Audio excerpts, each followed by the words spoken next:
back.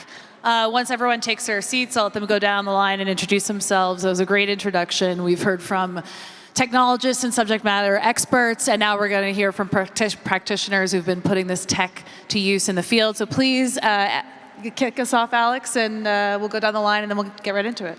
Yeah, sure. Hi, everyone. I'm Alex Pruden. I'm the CEO of Aleo. Aleo is building a new ZK Layer 1 focused on using zero-knowledge proofs to protect consumers and ensure privacy. Hi, my name is Abdo. I work with Ideas Beyond Borders to fund underground schools in Afghanistan, translate banned books, and transform the Middle East. Yo, you have some supporters. Hi, my name is Jarrel James. That's the name I'm using right now. I come from Tigray, Ethiopia, as a region in northern Ethiopia. I'm also on the founding team of Entropy.xyz, which is a permissionless, decentralized signer. And I come from Tigray Internet Freedom DAO, which is here to create mass amounts of awareness and urgency from the cypherpunk community to help us alleviate the internet shutdown that we've experienced for the last 2.5 years from an authoritarian regime determined to try and wipe us from the face of the earth. So hello and thank you for having me. Hello, I'm Jordi Baylina. I'm the technical lead at Polygon Hermes. And mainly I am here because I'm Catalan and I'm fighting for Catalonia independence. And I'm inspired by the Spanish government, Pruden, and yeah, that's the thing. And I'm Harry Halpin. I'm the CEO of NIM, a privacy project. Before that, I worked on indie media and giving VPNs to activists. I'm also a proud member of Fiche S, a European government blacklist, and have been put in jail by the US government multiple times. So I want to zero in on exposed communications and the risk that surveillance poses to any kind of social movement. To do that, let's begin in Syria, circa 2011. Harry, today, you're building a decentralized mixnet to end mass surveillance. But before we get into that, I was hoping you could share with us a bit more about your experience working with a technologist in Syria. Yeah, so we had contacts actually through Mozilla in Syria with Basil Safadi, who was a ordinary programmer who, when the Syrian revolution took off, became organizer, and they needed VPN access, and we were provisioning VPNs. We did encourage people to use Tor, of course. And what happened is that they were doing most of their communication over Skype. To my understanding, what happened is there was a backdoor in Skype given to the Iraqi government by the US via Microsoft, then given to the Syrian regime, which then used it to imprison, torture, and eventually murder Basil Safadi. And currently in Syria, a nominal US ally, Turkey, is currently kind of like monitoring all the communication and using that for targeted drone strike assassinations against the people that defeated ISIS, the Kurdish and Arab SDF. And so I became very interested in fighting adversaries that can actually monitor every single byte that's sent over the internet from a kind of God's eye perspective. And so tell me now, building upon that experience, going back 12 years, what tools are you building today? Are you actually putting into use in the field today? Yeah, I mean, right now, in terms, and I'm there in 2 weeks. Right now, what we primarily do in terms of activism is we encourage people to hide their phone, IMIs, and MC numbers.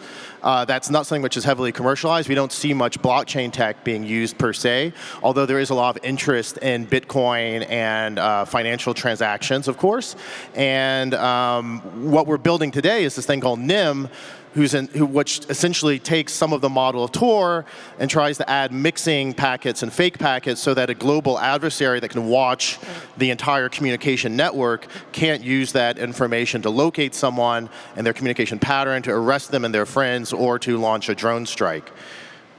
So staying in Syria, Alex, you spent almost a decade with the U.S. Army, and you said that it was when you were working with Syrian refugees in 2015, 2016 that you first became interested in cryptocurrency and blockchain tech.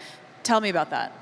Yeah, first of all, I just want to say it's an incredible honor to be on this panel with my fellow panelists, who are freedom fighters in many rights, and also people have put way more on the line than I have up to this point in this struggle.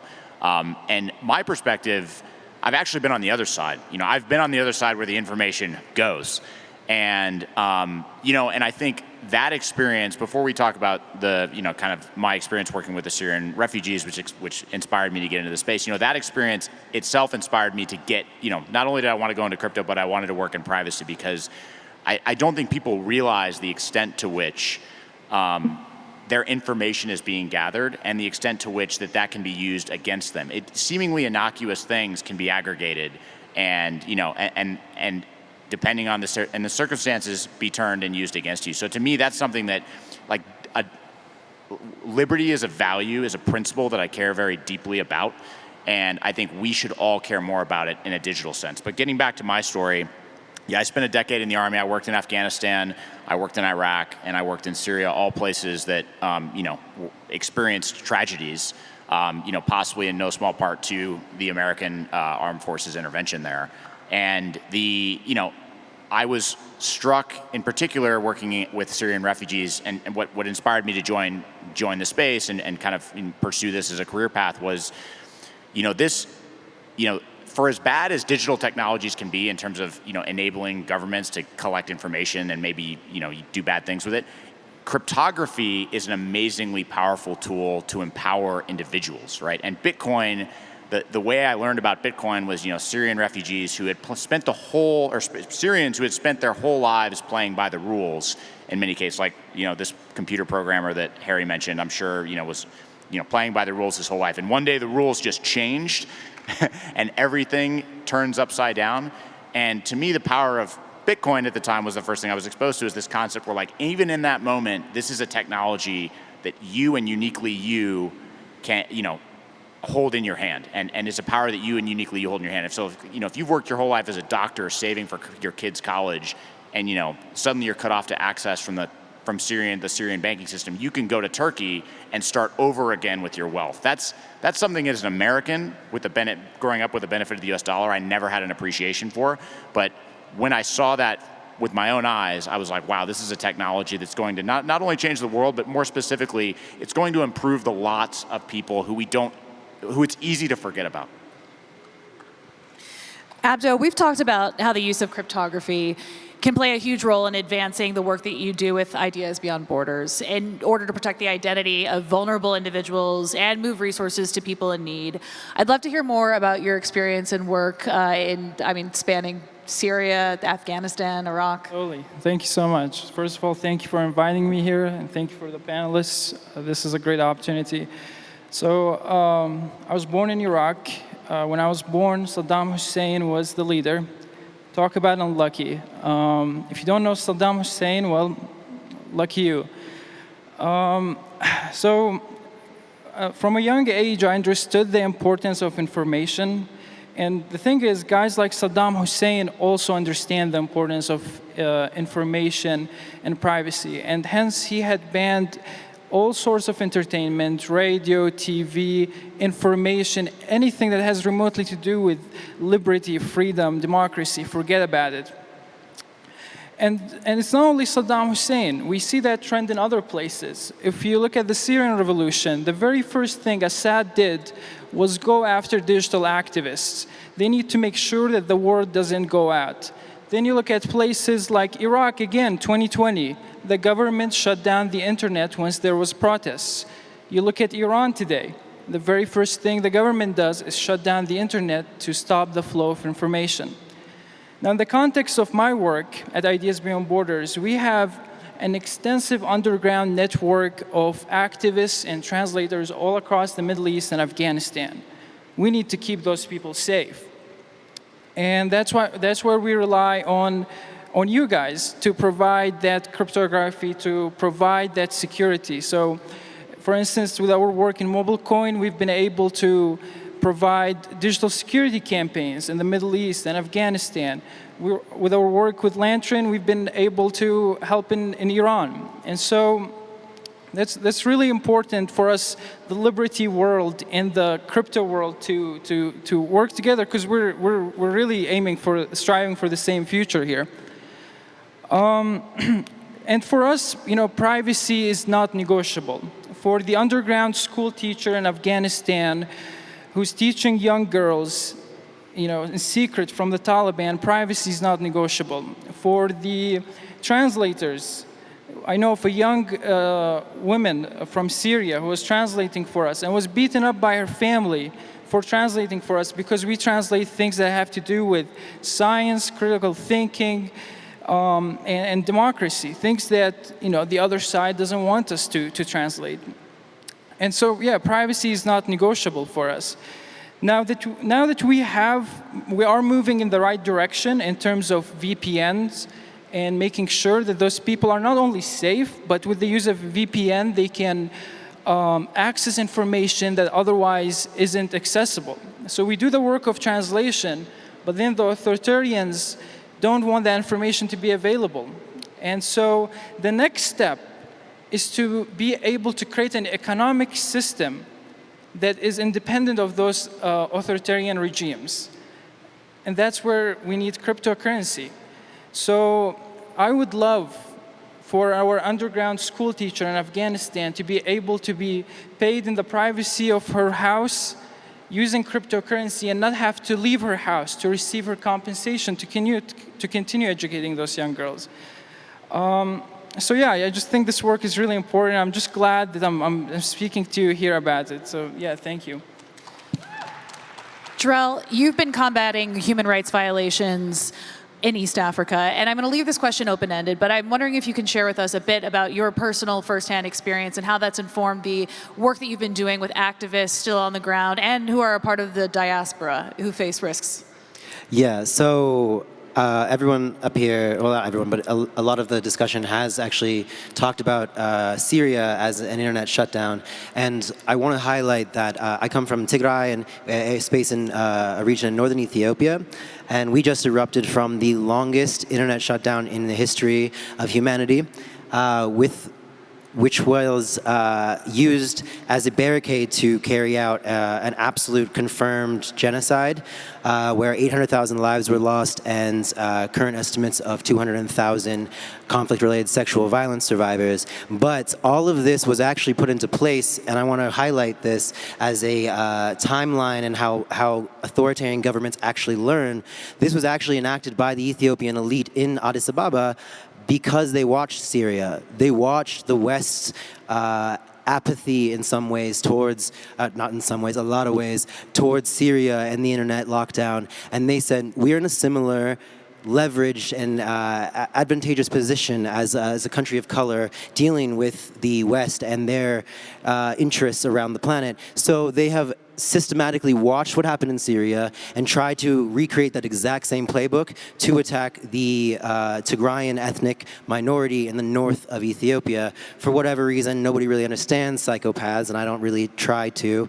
I do, however, support people who are actively standing against them, people like this woman right here in the front, who has actually been on the front lines and worked with the survivors coming out of Tigray underneath this internet shutdown and hearing the stories of what's coming out. And there's a quote by Edward Wilson that is incredibly poignant here, which is, the issue with humanity is the fact that we have Paleolithic emotions, medieval institutions, and godlike technology, and it's all coming to a point of crisis, which is obviously terrifying. And the funny fact about that is I think that quote is only applied to Western nations and their adaptation towards privacy tech, because I'm here to tell you from the fucking voice of 7 million Tigrayans that Tigray, with regards to internet shutdowns, privacy tech, is way past the point of crisis. And while we are discussing the merits of cryptocurrency and its ability to ensure privacy, affirming privacy protecting services, we are also not gatekeeping who's building these crypto systems. And everybody wanted users in the early 2017s and the 2018s, and a lot of these communities, a lot of these vanguards helped create godlike technology. And I would like to explain what that looks like when crypto is used as a tool of genocide. And that tool of genocide, this isn't the first time it's happened, but it's the second time it's happened, and it's been incredibly efficient because it's been refined. And this is where the UN and the World Food Program and other institutions like that worked with us and folks like in this space for years to try and build these refugee tracking systems and sure, we can maybe give them the benefit of the doubt that they thought they were doing it in the best of way. However, I know developers that worked inside of these programs who have confirmed that they were very, very aggressively pressured to shut up about the fact that they were creating centralized databases that were storing the biometric information tracking these refugees, and then creating basically third-party search engines that could whitelist and track those addresses to individuals. The information that's contained in that bio-tracking is their genetic information, their health status, a roadmap of where they've been, their family members, the village they're from. This is not like a hypothetical. When they rolled out this pilot in Myanmar, the people who had been chased out of the Rohingya people who had been chased out of their regions, when they returned home, the government used this information shared with them by the UN and the World Food Program and other entities to track down these individuals and murder them. And this is the reality that faces the future of 70,000 refugees sitting in the western side of Sudan in refugee camps. They are potentially at risk, and their family that's still in country is at risk of being tracked down by these more secret Gestapo-type forces, because let's not forget this was a confirmed by multiple third parties, including the Holocaust Museum and Foundation, a confirmed genocide that killed 800,000 people, estimate, and 200,000 sexual violence survivors, completely destroyed the infrastructure of the health system and the infrastructure as a whole, and it is still in place. There is a succession of hostilities. That does not mean the genocide is over. That does not mean the internet capacity has been regained. And what I'm here to do, and what I do when I represent the people of Tigray in their technology and privacy data sovereignty efforts, is here to say that internet should be a human right. Data sovereignty shouldn't be a first-class, second-class citizenship opportunity. And this is something that's actively being supported by Western, Eastern powers and not being challenged. And I would like to challenge Western communities and anyone who's really involved in positions of leverage to start thinking about internet as a human right, as a point of sanctionable leverage. You are constantly only using sanctions as your tools for keeping human rights in check. Well, declare internet as a human right. If 800,000 people dead and 200,000 people raped and millions displaced doesn't get us a digital Geneva Convention, and this isn't direct evidence of atrocity and genocide able to be supported by internet shutdowns and privacy, then nothing is going to get us something like a digital Geneva Convention. And Tigray is here to try and make that happen. No, Tigray is here to make that happen. Fuck that. Jordi, I want to move on to you and dive into some of the limitations that still exist, despite the rise and proliferation of some of this privacy-preserving tech. Now, you and I were chatting about the fact that you have to use existing infrastructure to access a lot of these tools, whether it's the hardware or the networks. And I wonder whether you can walk us through the questions that you have. I know you're a bit of a skeptic around the efficacy of some of these privacy tools, but what are your thoughts? Well, just a little bit, my story, I was spied by the Spanish government together with like 70 at least documented persons. There is 70 documented spies. What it is, this is mainly some software companies. In this case, an important software company from Israel that's selling this spying software as a service so that any government and probably somebody else can buy. And they have, this is a very easy with a nice interface. It's like a software as a service. They just select one telephone number and they just download all the information in there.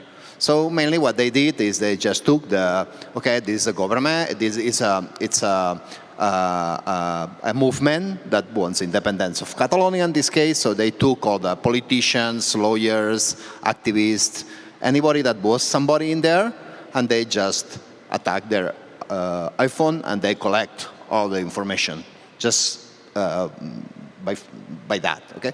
And this software, so mainly it relies on undocumented bugs. And how these things works, is when some developer around the world finds a bug, they can do two things. Actually, is report to the origin and try to fix that, or there is a black market where they can sell this bug to one of these companies. They pay a huge amount of money, and they use this exploitation that's unknown to spy these people in the world, okay? And this is happening. This starts to happen in the first world. Here we are talking in Spain. It's theoretically it's Europe, okay? So that's the thing. And this is something that's happened. And in this case, This could be documented just by a bug in the iPhones that put attack. In general, when they attack to you, so they are putting all these, they install this software and they try to remove that software because they don't want to protect this vulnerability. So they are using this kind of techniques to do that. So my thoughts is when you see that and when you discover how this industry works, is that, I mean, you cannot do much because you never have the warranty that the software that you're using, the phone that you're using is reliable. You don't know if there are bugs. Even if it's open source, I mean, at least you know the warranty that many people can look at that. But even that, you don't have the warranty because somebody isn't there. If it's private source, the things even gets worse. So in my case, I just decided, okay, you have to live with that. This is hard, but this is what it is. I don't see easy solution for that.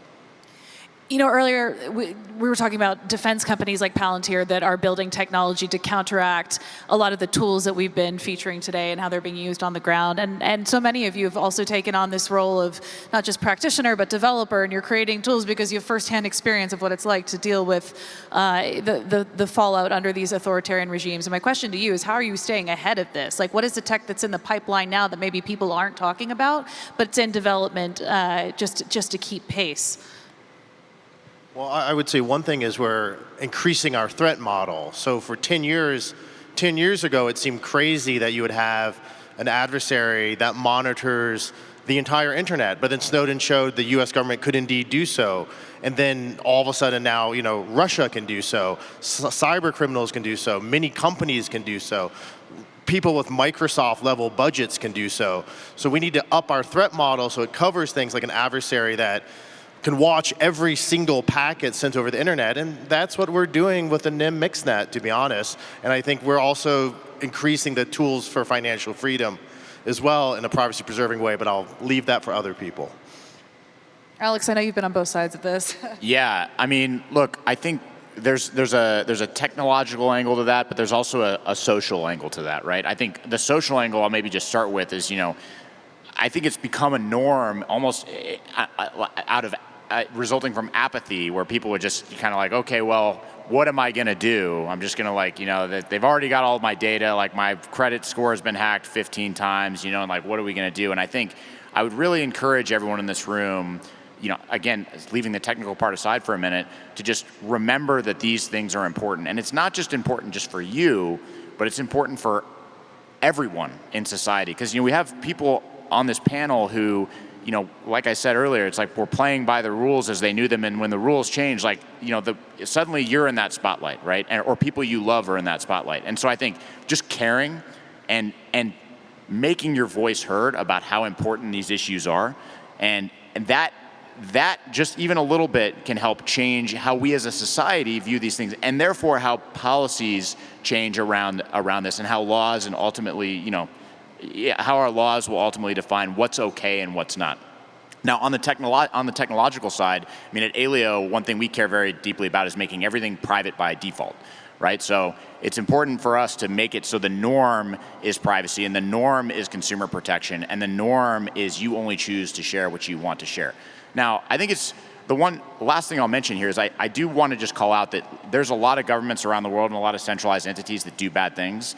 But there are also very bad people in the world who are also doing bad things. And sometimes, there is a balance that I think we need to find as a society. But in general, right now, I think overwhelmingly, we've given far too much weight to the centralized authorities wherever they are. And we really need to encourage and promote this digital liberty for all of us individually. And the great thing about that is that it can lead to a more hopeful future where we can interact without fear. Because fundamentally what all this is about is fear, right? Why do governments pay for these technologies like, the Israeli company that we're not naming?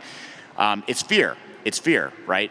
And fundamentally though, this technology can help us interact in ways where we don't have to be afraid, right? It can empower us as individuals. It can make us feel like there's a new form of human interaction that then we can benefit from and reimagine how we interact, so. With our last minute here, I put this to Jarrel, Abdo.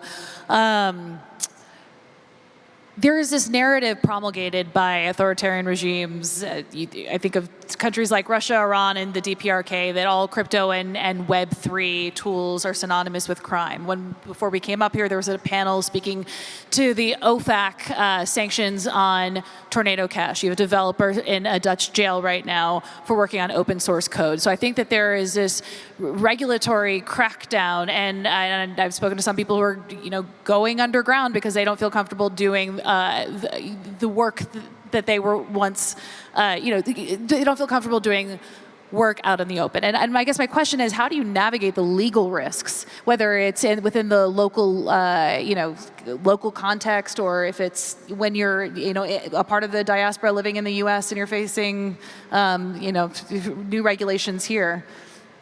I'll set you up. You smack it down, okay?